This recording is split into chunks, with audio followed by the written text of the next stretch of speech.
ನನ್ನ ಕನಸುಗಳ ಕಲ್ಪನೆ, ನನ್ನ ಹೆಬ್ಬಯಕೆಯ ಆಸೆಯಂತೆ ನನ್ನ ಕೊರಳಿಗೆ ಮಾಂಗಲ್ಯವನ್ನು ಕಟ್ಟು ನನ್ನನ್ನು ಮಡದಿಯನ್ನಾಗಿ ಸ್ವೀಕರಿಸಿದ್ದು ನಿಮಗೆ ನನ್ನ ಧನ್ಯವಾದಗಳು. ಈ ಶುಭ ದಿನದಲ್ಲಿ ನನ್ನ ಕೈಯಲ್ಲಿ ನಾನು ನಿಮಗೆ ಹಾಕಿಕೊಡ್ತೇನೆ.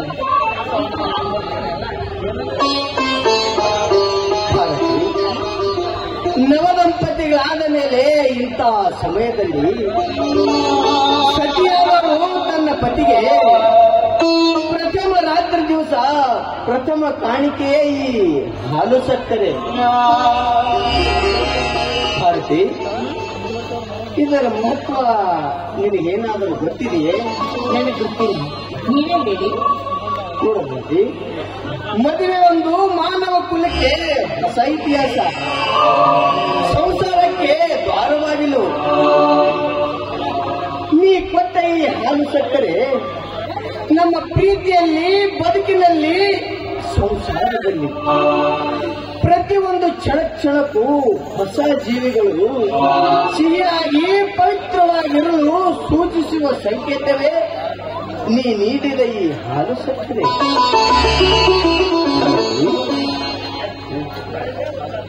ಈ ನಿಮ್ಮ ವಾಣಿಯಂತೆ ಕ್ಷಣಕ್ಕೂ ನಾನು ಪವಿತ್ರಳಾಗಿ ನಿಮ್ಮ ಹೆಜ್ಜೆಯಲ್ಲಿ ಹೆಜ್ಜೆ ಬಿಟ್ಟಿರುತ್ತೇನೆ. ನೋಡಿ, ಈ ಹಾಲನ್ನ ಕುಡಿಯಿರಿ. ಹಾಲು ಸಕ್ಕರೆಯಂತೆ ನಮ್ಮ ಜೀವನ ಸಂತೋಷದಿಂದಿರಲಿ ಅಂತ ಬಯಸ್ತೀನಿ.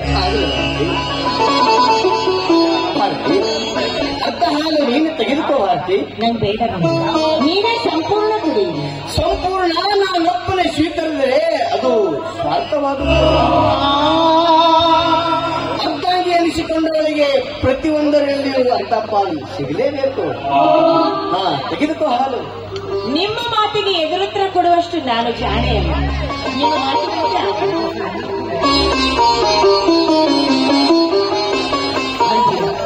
ನಮ್ಮಿಬ್ಬರ ಜೀವನ ಇವತ್ತು ಹಾಲು ಸಕ್ಕರೆ ಬೆರೆತಂತೂ ಸಂತೋಷವಾಗಿದೆ. ನಿನ್ನ ಮೊದಲ ಕಣ್ಣಿನಿಂದ ನೀನೇ ನುಡಿಯುತ್ತಿದೆ. ಏನೆಂದು ನುಡಿಯುತ್ತಿದೆ? ಬೇಗನೆ ಅಂದಾಗು ಎಂದು.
ಮನೆಯಲ್ಲಿ ಯಾರಾದರೂ ಇದ್ದೀರಾ?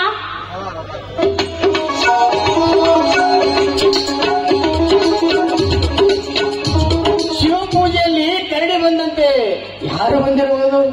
ಯಾರು ನೀವು? Post man.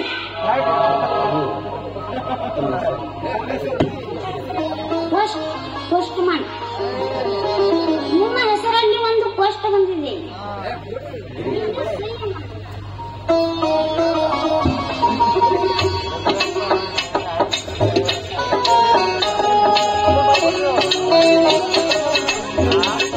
ನಾನು ಬರ್ತೀನಿ.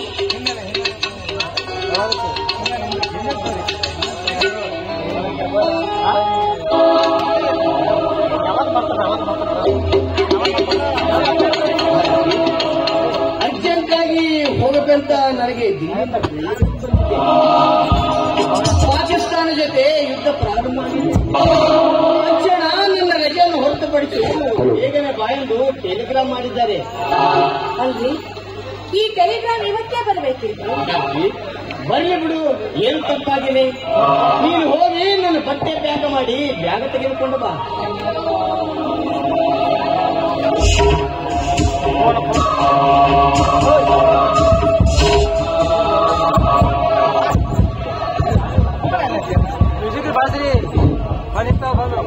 ಮಂಜು, ಅರ್ಜೆಂಟ್ ಆಗಿ ದಿಲ್ಲಿಗೆ ಬರ್ಬೇಕಂತ ಟೆಲಿಗ್ರಾಮ್ ಬಂದಿದೆ. ನಿನಗೂ ಸರ್ ಬಂದಿದೆಯೇ? ಹೌದು ಸುಭಾಷ್, ನನಗೂ ಬಂದಿದೆ. ಹಾಗಾದರೆ ಬೇಗ ತಯಾರಾಗು, ಇಬ್ಬರು ಕೂಡಿ ಒಟ್ಟಿಗೆ ಹೋಗೋಣ. ಸುಭಾಷ್, ನಾನು ರೆಡಿಯಾಗಿ ಬರುತ್ತೇನೆ, ಬೇಗ ಹೋಗೋಣ. ಅಚ್ಚಾ, ಹೋಗು.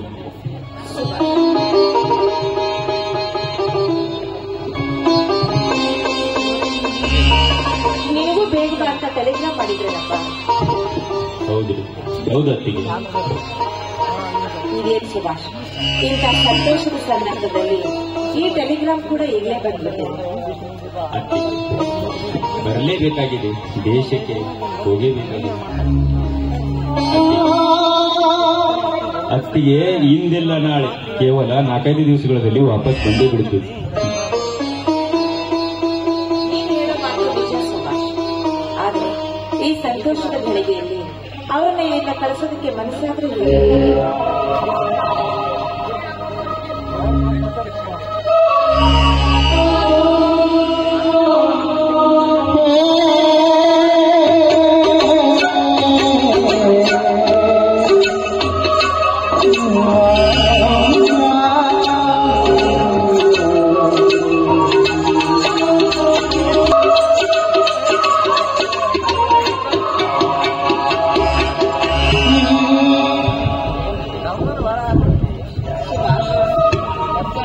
ಟೆಲಿಗ್ರಾಮ್ ಬಂದು ಹೋಗೋಣ ಅಂತ ಹೇಳ್ತಾ ಇದ್ವಿ.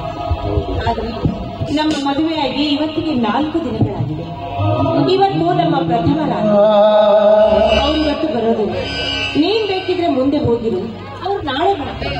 ಅತ್ತಿಗೆ, ನೀವು ಹೇಳಿದ ಮಾತು ಸತ್ಯ. ನಾವು ದೇಶಕ್ಕೆ ಯುದ್ಧ ಮಾಡಲೇ ಹೋಗಬೇಕು.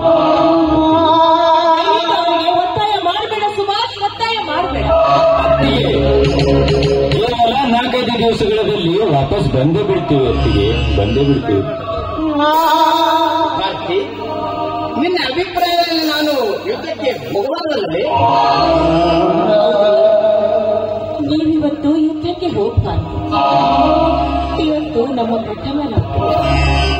ಈ ಶುಭ ಸಂದರ್ಭದಲ್ಲಿ ನೀವು ಯುದ್ಧಕ್ಕೆ ಹೋಗ್ತಾ ಇರೋದು ನನ್ನ ಮನಸ್ಸಿಗೆ ಯಾಕೋ ಸರಿಯಾಗಿ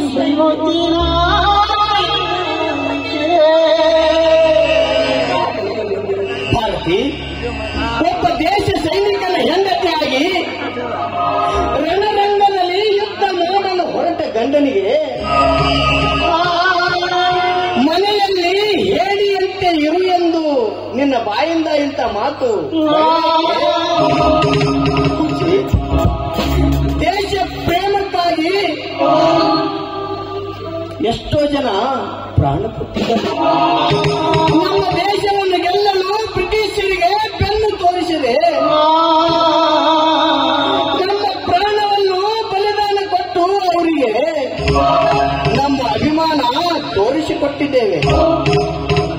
ಇಂದು ನಮ್ಮ ದೇಶದೊಂದಿಗೆ ಹೋರಾಡುವಾಗ ವೈರಿಗಳ ಗುಂಡೇಟಿಗೆ ಬಲಿಯಾಗಿ ಸಾವಿರಾರು ಸೈನಿಕರು ರಕ್ತ ಭೂಮಿಗೆ ಬಿದ್ದು ಆ ರಕ್ತ ಭೂಮಿಯಲ್ಲಿ ವೈರಿಗಳ ಪಾದ ಮೇಂದುವಾಗ ಸತ್ತ ಸೈನಿಕರ ಕುಟುಂಬದಲ್ಲಿ ಕಣ್ಣೀರು ಹೊಳೆಹರುವಾಗ ಮಾಡಿಕೊಂಡ ಹೆಂಡತಿ ಮಾತು ಕೇಳಿ ನಿನ್ನ ರಸಿಕನಾಗಿ ಈ ಹೂಮಂಚದ ಮೇಲೆ ಮಲಗಿಕೊಂಡರೆ ನನಗೆ ಅನ್ನ ನೀಡಿದ ಭಾರತ ಭೂಮಿಯು ಮೆಚ್ಚಬಹುದೇ ಭಾರತಿ? ಭಾರತಿ ದೇಶ ಪ್ರೇಮವನ್ನು ಮರೆತು ಹೇಡಿಯಾಗಿ ವೈರಿಗಳಿಗೆ ದೇಶವನ್ನು ಅರ್ಪಿಸಿದಂತಲ್ಲ, ಹೆತ್ತ ತಾಯಿಯು ವೈರಿಗಳಿಗೆ ಅರ್ಪಿಸಿದಂತೆ ಸರಿ. ಭಾರತಿ, ಈ ಅಭಿಮಾನ ನಿನಗೆ ಅರ್ಥವಾಗಲಾರದು. ನಾ ಹೇಳದಂತೆ ಬ್ಯಾಗ ತೆಗೆದುಕೊಂಡು ಬಾ. ನೀವೇನ್ರಿ ಮಾತಾಡ್ತಾ ಇದ್ದೀರಾ? ನೀವೇನ್ರಿ ಹೇಳ್ತಾ ಇದ್ದೀರಾ? ಹೌದು ಭಾರತಿ, ಹುಟ್ಟುವ ಒಂದಿನ ಸಾಯುವ ಒಂದಿನ, ಹುಟ್ಟು ಸಾವಿನ ಮಧ್ಯೆ ಬಿಟ್ಟು ಹೋಗುವ ಹೆಸರು ಮಾತ್ರ ಬಹುದಿನ. ಇಂದು ನಾನು ನನ್ನ ದೇಶಕ್ಕೋಸ್ಕರ ಸತ್ತರೂ ಚಿಂತೆ ಇಲ್ಲ, ಮುಂದಿಟ್ಟ ಹೆಜ್ಜೆ ಹಿಂದಕ್ಕೆ ತೆಗೆಯಲಾರೆ. ಭಾರತಿ, ಭಾರತಿ ನಿಮ್ಮ ಮಾತು ನಿಜ.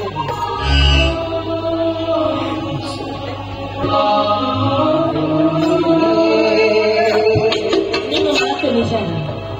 ಸೈನಿಕನ ಹೆಂಡತಿಯಾದ ನಾನು ನನ್ನ ಕರ್ತವ್ಯವನ್ನ, ಜವಾಬ್ದಾರಿಯನ್ನ ಮರೆತು ಬಿಟ್ಟು ನಿಮಗೆ ಯುದ್ಧಕ್ಕೆ ಹೋಗ್ಬೇಡ ಅಂತ ಹೇಳಿದೆ.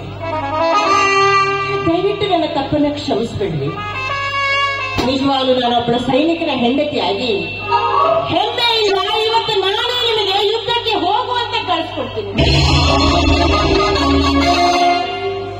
ಮಂಜು, ನೀನು ಹೇಳಿದ ಮಾತು ಬರೇ ನಮ್ಮ ದೇಶದ ಸೈನಿಕರೇ ಅಷ್ಟೇ ಅಲ್ಲ, ಪ್ರತಿಯೊಬ್ಬ ಪ್ರಜೆಗೂ ಈ ವಿಮಾನವಿರಬೇಕು.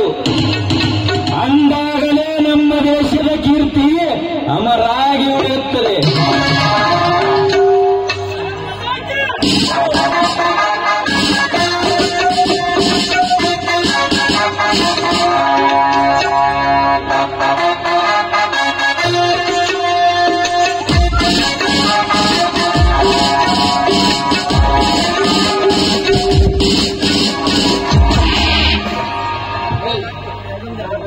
ಇವತ್ತು ನಾನು ಸೈನಿಕರ ಹೆಂಡತಿಯಾಗಿ ಬಹಳ ಆತ್ಮವಿಶ್ವಾಸದಿಂದ ಯುದ್ಧದಲ್ಲಿ ನೀವು ಗೆದ್ದು ಬರಲೇಬೇಕು ಅಂತ ನಿಮಗೆ ಆರತಿ ಮಾಡಿ ವೀರ ತಿಲಕವನ್ನಿಟ್ಟು ಕಳಿಸ್ಕೊಡ್ತಾ ಇದ್ದೀನಿ. ಭಾರತಿ, ಒಂದು ನಿಮಿಷ. ಮೊದಲು ನಮ್ಮ ದೇಶದ ಧ್ವಜವನ್ನು ಪೂಜೆ ಮಾಡು, ಆಮೇಲೆ ನನಗೆ ಆರತಿ ಮಾಡುವಂತೆ.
ಮತ್ತೆ ಮರಳಿ ಯಾವಾಗಲೂ ಬರ್ತೀರಾ? ಭಾರತಿ, ನಮ್ಮ ದೇಶ ಗೆದ್ದೇ ಗೆಲ್ಲುತ್ತೇವೆ. ನಾವು ಮರಳಿ ಬಂದೇ ನಾವು ಮರಳಿ ಬರಲು ಸುಮಾರು 8 ದಿವಸಗಳಾಗಬಹುದು. ನಾವು ಬಂದೇ ಬರುತ್ತೇವೆ.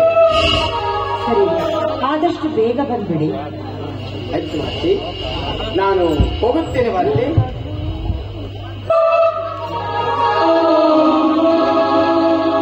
ಶುಭ ಕಾರ್ಯಕ್ಕೆ ಹೋಗುವಾಗ ಹೋಗ್ತೀನಿ ಅಂತ ಹೇಳ್ಬಾರ್ದ್ರಿ, ಹೋಗಿ ಬರ್ತೀನಿ ಅಂತ ಹೇಳ್ಬೇಕು.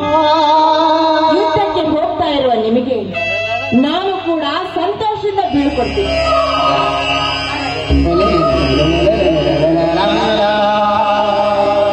ದೇಶ ಸೇವೆ ಮಾಡೋದಕ್ಕೆ ಅಂತ ಹೊರಟಿರುವಂತಹ ವೀರ ಸೈನಿಕರು ನಿಮ್ಮನ್ನ ಬರೀ ಹೋಗ್ ಬನ್ನಿ ಅಂತ ಕಳಿಸೋದಕ್ಕೆ ಸಾಧ್ಯ ಇದೆನ್ರಿ? ನಾನು ಒಬ್ಬ ಸೈನಿಕನ ಹೆಂಡತಿ.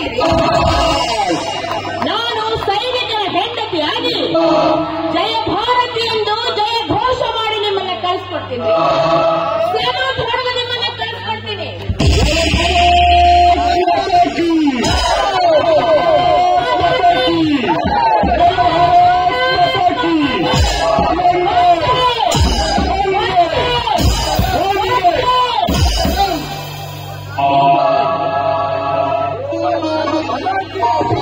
ನಾನು ಹೋಗಿ ಬರುತ್ತೇನೆ ಭಾರತಿ.